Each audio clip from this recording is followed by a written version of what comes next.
नमस्कार, मी भूषण सजगुरे आज तुम्हाला कुलदेवी नेमकं काय असतं. आता बऱ्याच जणांना माहीत नसतं की आमची नेमकी कुलदेवी कोणती आहे, तर आम्ही कोणत्या देवीची उपासना ही करायला हवी आहे किंवा त्याच्यापासून आम्हाला कोणत्या प्रकारचे फायदे किंवा कोणत्या प्रकारचा जो दोष आहे त्या दोषाचं निरसन होऊन आमच्या अडचणी दूर होतील. तर सर्वात महत्त्वाचं गोष्ट म्हणजे कुलदेवता आणि कुलदेवी या दोघांमध्ये फरक आहे. तर कुलदेवता जी आहे ती पुरुष तत्व आहे आणि जी कुलदेवी आहे ती स्त्री तत्व आहे. आता बरेच जण दोघं एकच गोष्ट समजतात की कुलदेवी आणि कुलदेवता हे एकच आहे, असं नसतं.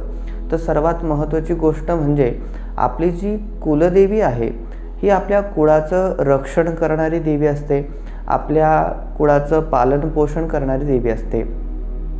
जसं एखादा मनुष्य जन्माला आला की त्याच्या जीवनामध्ये त्याची आराध्य देवता, त्याची इष्टदेवता, त्याची कुलदेवता, तर ह्या ज्या देवता आहे या त्याच्या जीवनामध्ये अत्यंत जवळीक साधणाऱ्या आणि आपल्या जवळ असणाऱ्या आपली इच्छा पुरवणाऱ्या आणि आपल्या जीवनामधल्या अडचणी दूर करणाऱ्या देवता सांगितल्या गेलेल्या आहेत. तर ज्या पद्धतीने आपण कुलदेवीची उपासना किंवा आराधना करतो तर त्यामध्ये सुद्धा आपल्याला विशिष्ट प्रकारचे काही मंत्र, काही जप सांगितले गेलेले आहे.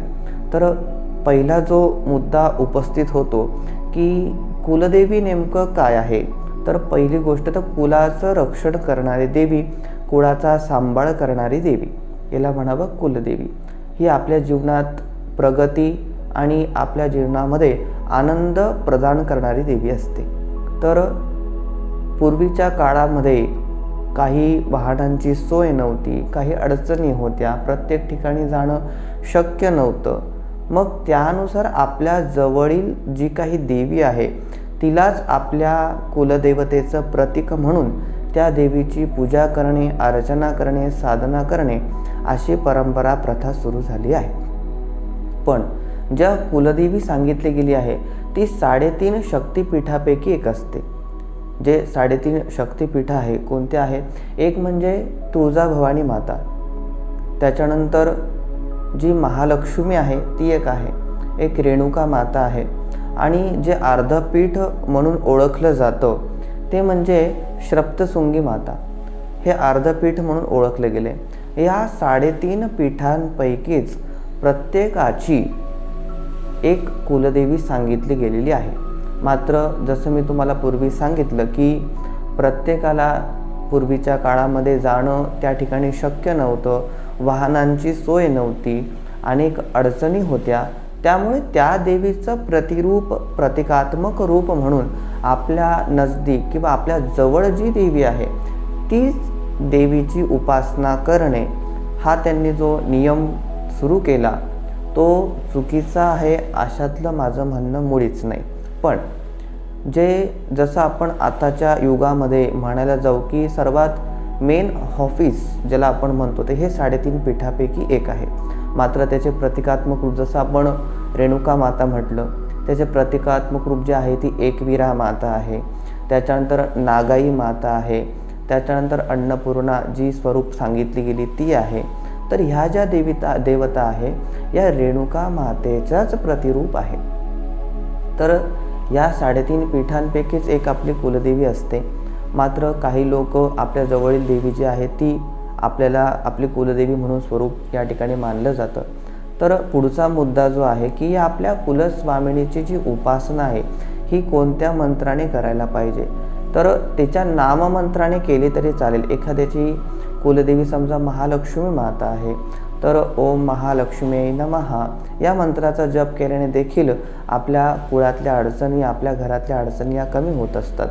तर इतर देवतेंची आराधना उपासना तर करायचीच आहे, मात्र आपल्या कुलदेवतेची आराधना उपासना जर आपल्याकडनं झाली नाही तर त्याच्यामध्ये आपल्या घरामध्ये आर्थिक स्थितीला, जे काही आर्थिक स्थिती आहे आपली ती कमकुवत होत असते, तिला आपल्याला अडचणींना सामोरे जावं लागत असतं. कारण पैसा किंवा लक्ष्मी प्राप्त करून देणारी जी आहे ती कुलदेवी असते आणि पैसा टिकवण्याचं काम ज्यांच्याकडे आहे ते म्हणजे पितृ आहे। तर आपण आजच्या ज्या व्हिडिओमध्ये कुलदेवतेच्या संदर्भामध्ये बोलत आहोत, तर या कुलदेवतेचा कोणत्या कोणत्या गोष्टी घरामध्ये हव्यात। पहिली तर गोष्ट, आपल्या घरामध्ये कुलदेवतेचे टाक हवेत, म्हणजे आपली कुलस्वामिनी जी आहे तिचे टाक असावेत। कोणाकडे टाक नसतील मग कमीत कमी तिची मूर्ती असावी, नव्हे तर तिचा एखादा फोटो तरी असावा। तिची रोज उपासना पूजा काहीतरी झाली पाहिजे, नाही काही तर कमीत कमी एक वेळेस का असेना, एक माळ का असेना, आपण कुलदेवतेच्या मंत्राचा जप हा करायला हवा। त्याच्याशिवाय आपल्या मनाची बुद्धीची उन्नती होणे, आपल्या घरामध्ये सुख शांती लाभणे, आपल्या मुलाबाळांना अनेक ज्या शारीरिक अडचणी आहे त्या अडचणी दूर होणे, अभ्यासामध्ये लक्ष लागणे, या सर्व गोष्टी या अडचणीतनं दूर होतील। ज्याला घराचा म्हणजे वास्तूचा दोष असेल तर त्या वास्तू दोषासाठी देखील हा एक रामबाण उपाय आहे की आपल्या कुलस्वामिनीचा आपण आपल्या घरामध्ये जप करू शकतो। कुलदेवतेच्या नावाने कापूर जाळावा आणि नवारण मंत्राचा देखील जप करावा।